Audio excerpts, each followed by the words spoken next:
Presiden Prabowo Subianto mendapatkan pelukan hangat dari Presiden Brazil Luiz Inácio Lula da Silva saat hadir di KTT BRICS di Rio de Janeiro, Brazil. Presiden Prabowo dan para pemimpin negara yang tergabung dalam BRICS akan membahas sejumlah isu politik dan keamanan global. Para pemimpin BRICS juga akan mengangkat berbagai permasalahan dan peluang kerjasama ekonomi dan keuangan serta isu lain seperti AI, lingkungan, iklim, serta kesehatan global. Presiden Prabowo akan menggunakan kesempatan ini untuk menyuarakan sikap Indonesia sebagai jembatan dalam berbagai isu global. KTT BRICS kali ini dihadiri 30 negara anggota BRICS, negara mitra, undangan khusus, serta ketua organisasi internasional. BRICS adalah forum kerjasama internasional yang awalnya didirikan oleh Brazil, Rusia, India, dan China pada tahun 2009. Kedatangan Prabowo ke BRICS menjadi sorotan lantaran ini adalah pertama kalinya Indonesia diwakili oleh pemimpin negara setelah resmi bergabung dengan BRICS.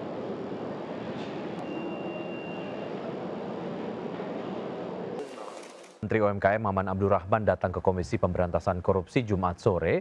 Kedatangan Maman untuk mengklarifikasi tentang kunjungan istrinya ke Eropa yang viral di media sosial.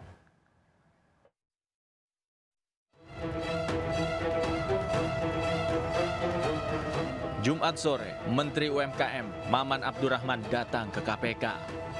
Kedatangan Maman untuk menyerahkan beberapa dokumen sekaligus mengklarifikasi viralnya surat edaran tentang rencana kunjungan istrinya ke Eropa. Ia mengatakan bahwa keberangkatan istrinya ke Eropa bersama dengan anaknya dan tidak menggunakan fasilitas negara. Dan anak saya masih SMP, istri saya tentunya tidak punya rasa kekhawatiran untuk melepas anak saya. Beliau mendampingi anak saya. Dan saya sampaikan 1 rupiah pun tidak ada uang dari uang negara, 1 rupiah pun tidak ada uang dari pihak lainnya. Sebelumnya beredar surat edaran dengan kop Kementerian UMKM yang mengatasnamakan kunjungan istri Menteri UMKM ke Eropa. Dalam surat yang tertanggal 30 Juni 2025 itu, tertulis bahwa Agustina Hastarini hendak kunjungan ke berbagai negara dalam rangka mengikuti kegiatan atau misi budaya. Surat edaran tersebut viral di media sosial dan mendapat respon dari warganet. Beberapa warganet bahkan memberi komentar negatif. Mereka menyoroti peran istri Maman dalam kementerian, termasuk tujuan perjalanannya ke Eropa. Tak sedikit pula yang mempertanyakan kunjungan istri Maman ke Eropa dalam rangka tugas negara atau liburan semata.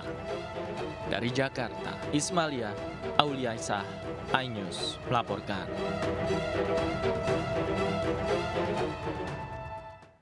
Presiden Prabowo Subianto mendapatkan pelukan hangat dari Presiden Brazil Luiz Inácio Lula da Silva saat hadir di KTT BRICS di Rio de Janeiro, Brazil.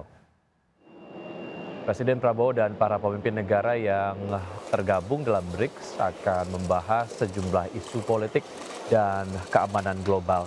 Para pemimpin BRICS juga akan mengangkat berbagai permasalahan dan peluang kerjasama ekonomi dan keuangan serta isu lain seperti AI, lingkungan, iklim, serta kesehatan global.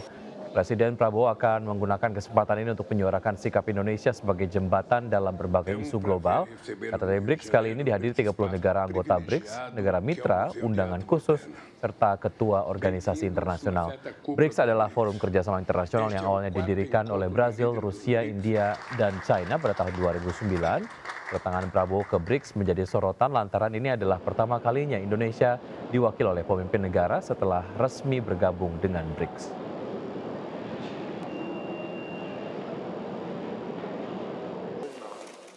Nah, pemirsa, cuaca buruk berdampak pada mahalnya harga cabai dan tomat di pasar tradisional. Lalu berapa harga cabai saat ini? Berikut adalah laporan Jen Cahyani dari Pasar Senen, Jakarta Pusat.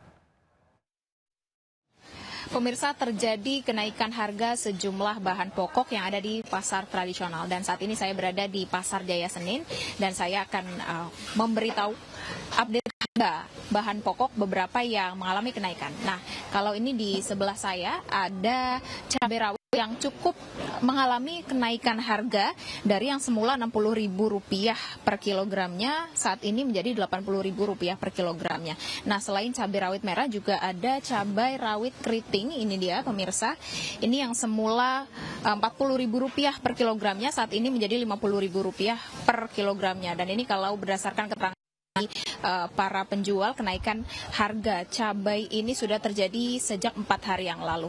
Nah, selain itu untuk harga cabai hijau, ini dia pemirsa, ini kalau cabai hijau yang rawit, ini masih normal harganya di Rp45.000 per kilogramnya, dan kalau cabai hijau yang keriting, ini Rp30.000 per kilogramnya. Nah, selain cabai yang mengalami kenaikan harga yang cukup signifikan, ini juga terjadi pada tomat.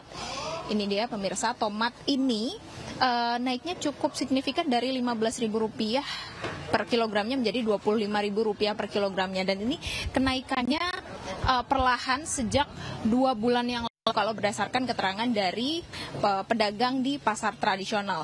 Dan selain itu ada beberapa atau sejumlah bahan pokok juga mengalami kenaikan namun tidak signifikan. Contohnya sayur-sayuran, ini misalnya bayam, ini yang per ikatnya semula harganya Rp3.000 menjadi Rp5.000, dan juga ada telur ayam negeri, ini kenaikannya yang semula Rp27.000 per kilogramnya menjadi Rp29.000 per kilogramnya. Adapun minyak goreng ini kalau minyak kita ini juga mengalami kenaikan sedikit tidak signifikan dari Rp15.000 menjadi Rp17.000. Dari Jakarta, Jen Cahyani bersama juru kamera Andri Setiawan, iNews melaporkan. Pemirsa, viral ratusan warga berebut pakaian bekas seharga 10 ribuan di Cilegon, Banten. Promo baju harga ceban diunggah di media sosial. Warga mengantri tak hanya dari Cilegon tapi juga dari luar Pulau Jawa.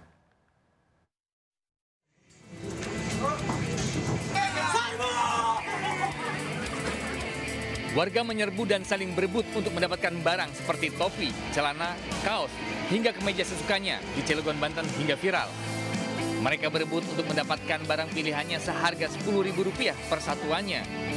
Sebelumnya pemilik toko sudah mengumumkan melalui media sosial sebagai promosi.